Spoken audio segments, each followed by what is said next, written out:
In tonight's news edition, His Majesty the King checks on the preparedness of border guards patrolling the northeastern frontier with Syria.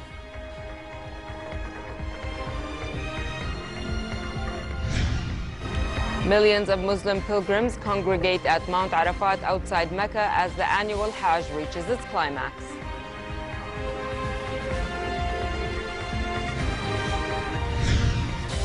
And European Union leaders are expected to pledge billions of euros for Syrian refugees at an emergency summit intended to patch up divisions over the migration crisis.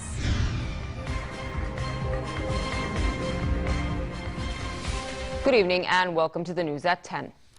His Majesty the King, the Supreme Commander of the Armed Forces, visited a border guards unit patrolling the kingdom's northeastern frontiers. Upon arrival, the King was welcomed by Chairman of the Joint Chiefs of Staff, General Mish'al Mohammed Zeben, and the Commander of the Border Guards. The King listened to a detailed briefing by the unit's commander on its operations and duties along the border zone. His Majesty expressed satisfaction with the level and performance the border guards maintain, especially in dealing with the Syrian refugee crisis.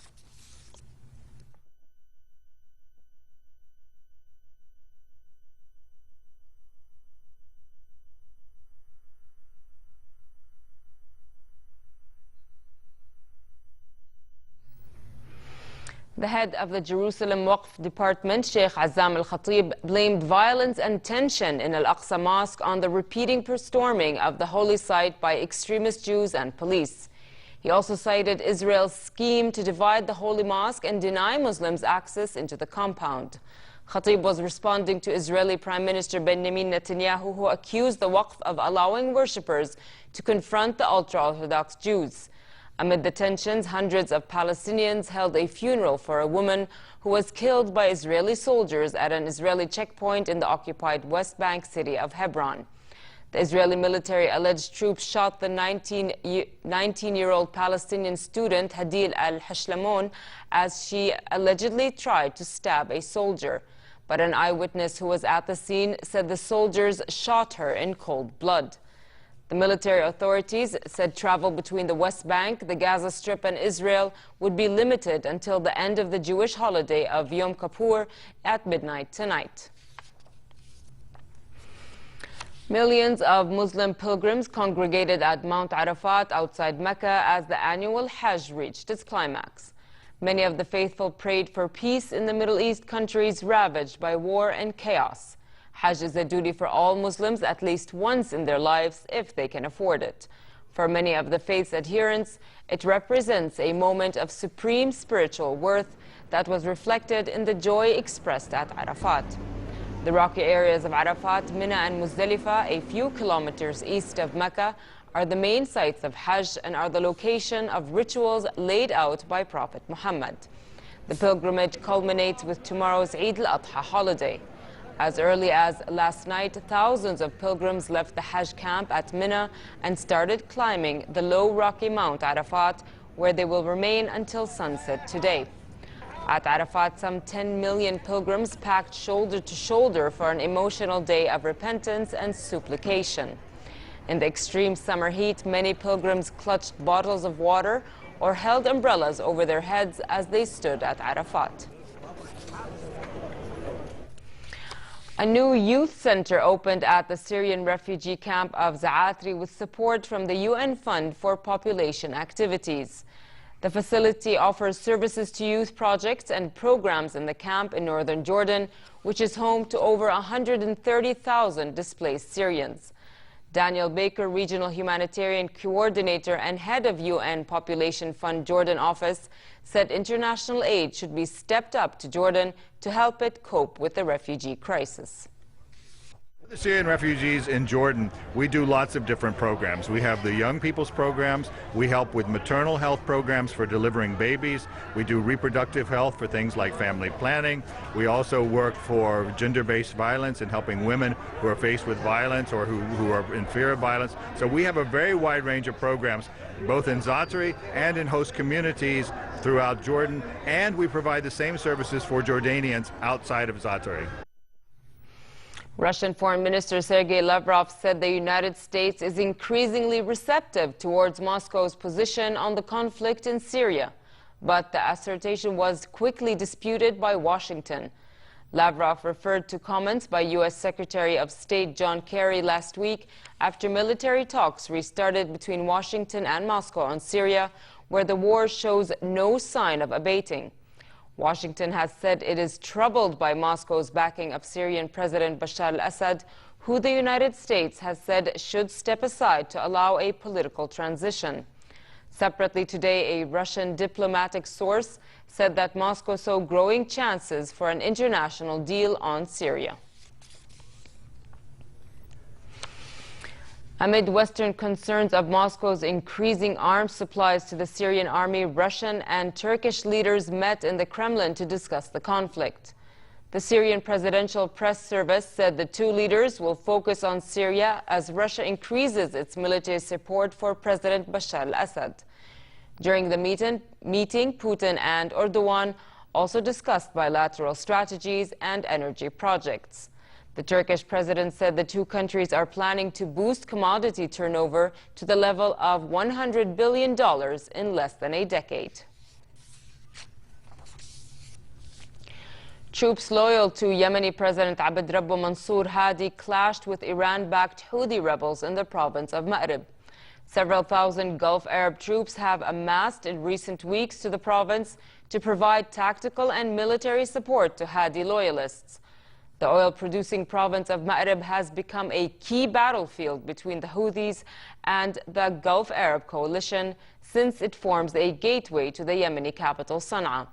Hadi landed in Aden yesterday, the first time he had been in the southern port city since he fled for Saudi Arabia in March. The Czech Republic said it will not challenge the quota system approved by the European Union for distributing migrants among member states. Traffic, meanwhile, began flowing through the major Serbia-Croatia border crossing at Bajakovo after a two-day blockade imposed to stem the flow of migrants across the two republics' frontier. The reopening should help ease tensions between Serbia and Croatia that flared up as they struggled to cope with a steady flow of migrants. More than 3,000 mainly Syrian and Afghan refugees reached the Greek islands of Lesbos within hours, a sharp rise in the rate of arrival via the dangerous sea crossing from Turkey.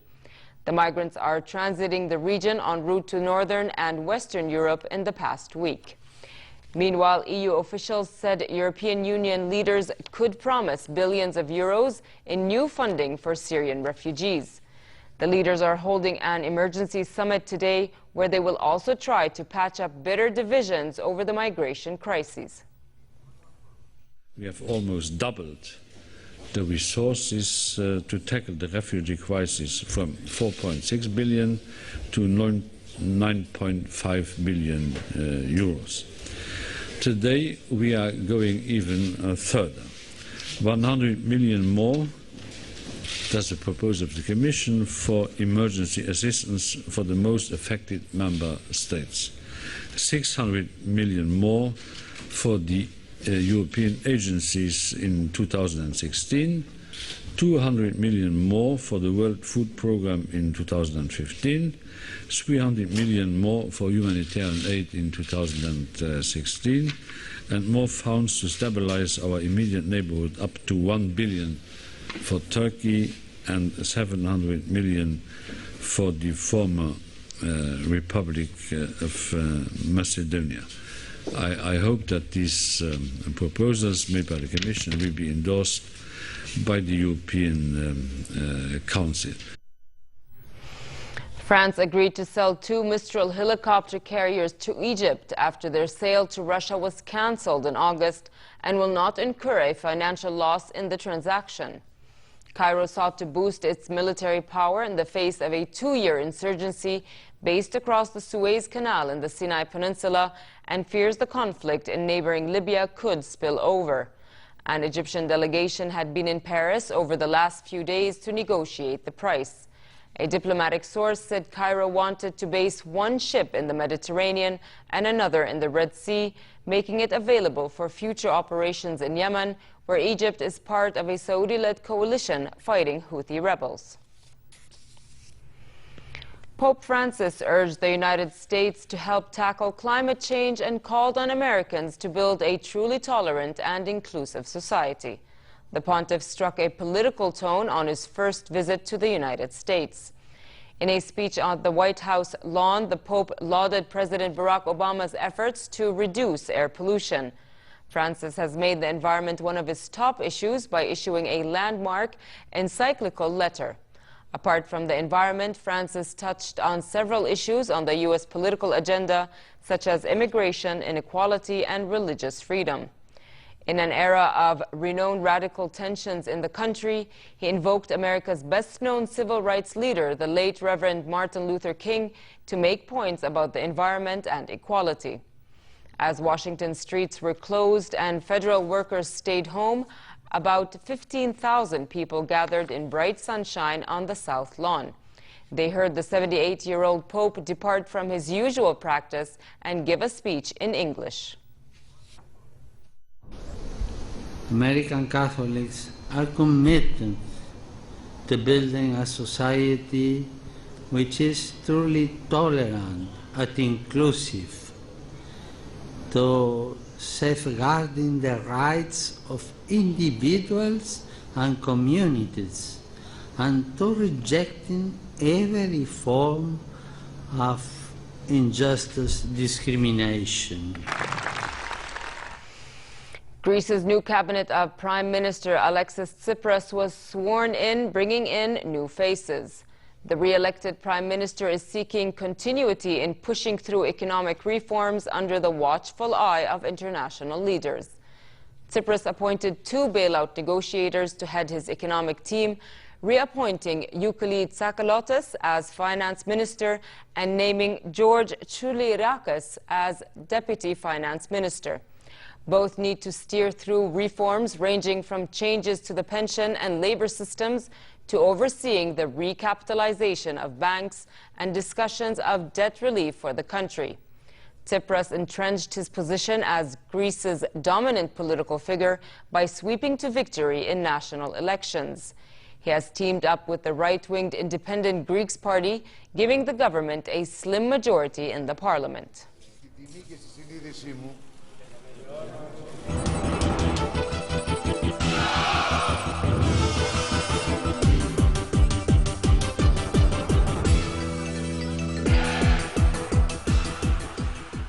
Brazilian soccer legend Pelé visited an art exhibition in London in honor of his 75th birthday. The celebration is called Art, Life, Football and pays tribute to Pelé's lifetime of sporting and humanitarian achievements. The gallery commissioned internationally acclaimed artists to create a unique exhibition in honor of the global sporting legend. Opening to the public on September 26th, the exhibition will display photography, original paintings, limited sculptures, and prints by 15 artists. And then one is from the... And just here, please, sir. Just here. Hello. Sir? That's it. Thank you. The opening and closing ceremonies of the Olympic and Paralympic Games in Rio de Janeiro next year will cost 10 times less than those in London 2012. The team of directors met in the host city to discuss the plans and announced that a large budget for the ceremonies would not make sense and during deepened political and economic crisis in Brazil. The general message was that performances would reflect Brazilian culture without falling to caricature, which will be a real challenge when it comes to the global stage. The team gave few details of what the ceremonies would contain, insisting on an element of surprise. And finally, pleasant conditions prevail tonight in most areas with light winds. Tomorrow, a slight rise in temperature is expected. Therefore, it will be relatively hot across the kingdom, but fair in the hilly areas. Winds will be northwesterly moderate. The Gulf of Aqaba should expect a warm night and hot day tomorrow, with northerly moderate winds and calm seas. Next are the lows and highs for tonight and tomorrow.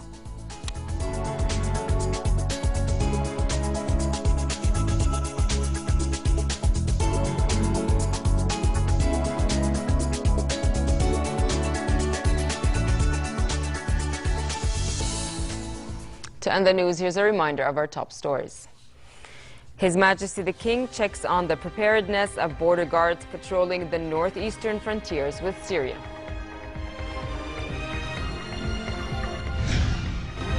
Millions of Muslim pilgrims congregate at Mount Arafat outside Mecca as the annual Hajj reaches its climax.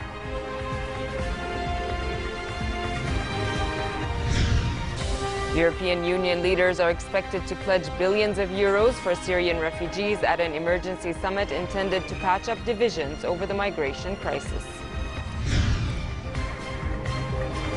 With that, we come to the end of tonight's news. Thank you for watching. كل عام وانتم بألف خير.